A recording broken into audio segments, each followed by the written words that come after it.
distance, the length of actual path traveled by a particle between initial and final positions in a given interval of time is called distance covered by the particle.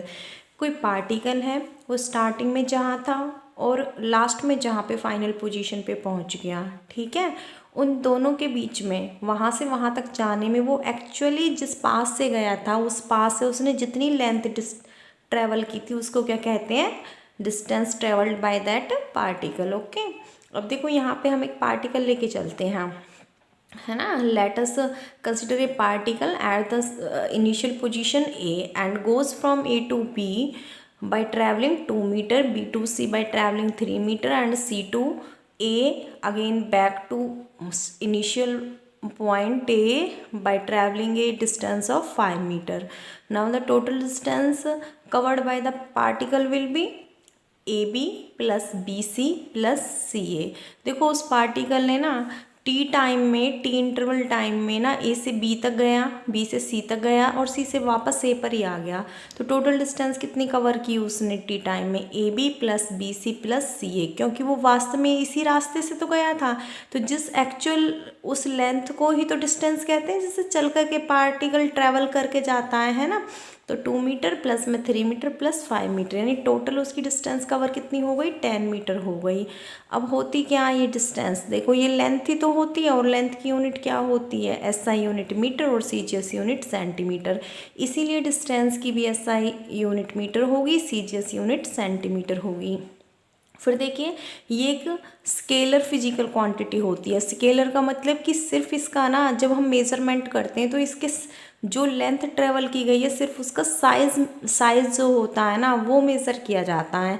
Object किस direction में गया, देखो ए से B ऊपर की तरफ जा रहा था, बी से सी, फिर यहाँ से राइट में जा रहा था, सी से ए, फिर आ रहा है अलग डायरेक्शन में। तो यहाँ पे डायरेक्शन कंसीडर नहीं होती, only the size of the length है जो आपकी पाथ की वो ही क्या होती है, मेज़र होती है। तो इसीलिए स्केलर क्वांटिटी होती है, क्योंकि स्केलर क्वांटिटी वो क्वांटिटी होती है ना, वो क्वांटिटी होती है स्केलर जिनका सिर्फ मैग्नीट्यूड होता है, डायरेक्शन नहीं होती।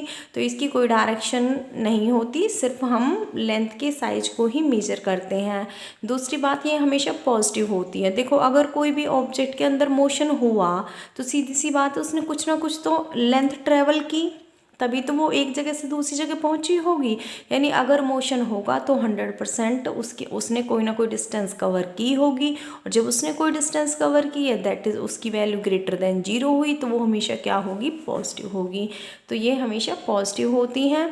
और जो आपके व्हीकल्स होते हैं उसके अंदर ना 2 मीटर होते हैं, एक ओडोमीटर होता है, एक स्पीडोमीटर होता है। तो जो डैशबोर्ड का जो ओडोमीटर होता है ना उसके द्वारा हम क्या करते हैं कि उसने हमारे व्हीकल ने कितनी डिस्टेंस कवर की है उसका हम पता लगाते हैं। पता लगाते हैं ना आप सब भी, देखो कब पता लगाते हैं, जब हम सर्विस कराने जाते हैं तो हम देखते हैं ना पहले कि हमारा जो है उसने कितनी लेंथ ट्रेवल की है ना, कितनी डिस्टेंस कवर की है हमारे व्हीकल ने, तभी तो जाते हैं ना हम सर्विस कराने टाइम टू टाइम।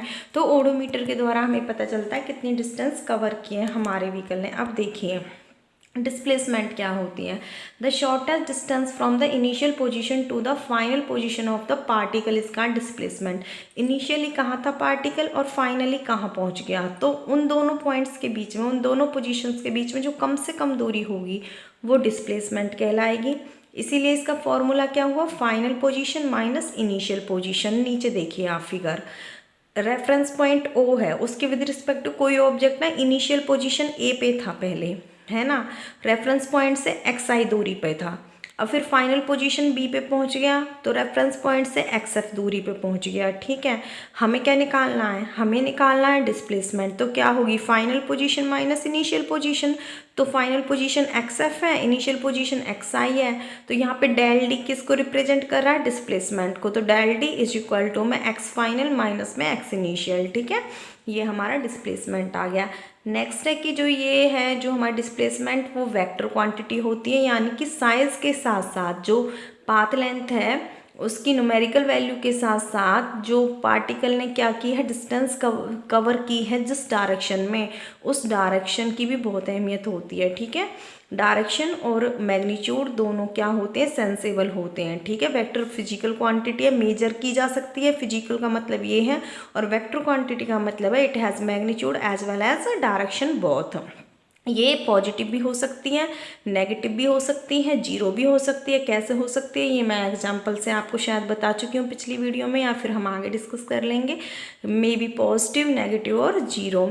ये और देखो बेटा, हमें कम से कम दूरी निकालनी दो पॉइंट के बीच में, तो चाहे वो पार्टिकल कहीं भी किसी भी रास्ते से चल के गया है, उस रास्ते के बारे में हमें जानकारी नहीं मिलेगी, क्योंकि हम जहाँ से गए और लास्ट में जहाँ पहुँचे सिर्फ उनके बीच की जो कम से कम दूरी है वही क्या होगी, हमारी मेज़रमेंट का आधार होगी। तो इसीलिए ये हमें जो पाथ की शेप है, जिस पाथ को पार्टिकल ने कवर किया था, उसकी शेप के बारे में कोई भी इंफॉर्मेशन नहीं देती है। Does not give any information about the shape of the path followed by the particle between these points. Okay, now देखो, अगर ये फिगर थी जो हमारी ये वाली थी जिसमें हमने 10 मीटर डिस्टेंस निकाली थी, उसमें हम डिस्प्लेसमेंट अगर देखें तो ए से बी तक पार्टिकल गया, बी से सी तक और सी से फिर ए पे आ गया, तो इनिशियल और फाइनल पोजीशन सेम हो गई। तो फाइनल में से अगर हम इनिशियल पोजीशन को सब्ट्रैक्ट करते हैं डिस्प्लेसमेंट के लिए, तो ए पे ही पहले था, ए पे ही बाद में है, तो सेम है, उसके बीच में दूरी कितनी है, कुछ भी नहीं है, जीरो है। तो इसीलिए इस फिगर में अगर हम देखें ए टू बी, बी टू सी और सी टू ए में, तो डिस्प्लेसमेंट कितना हो जाएगा, ज़ीरो। ठीक है, थैंक यू फॉर वॉचिंग।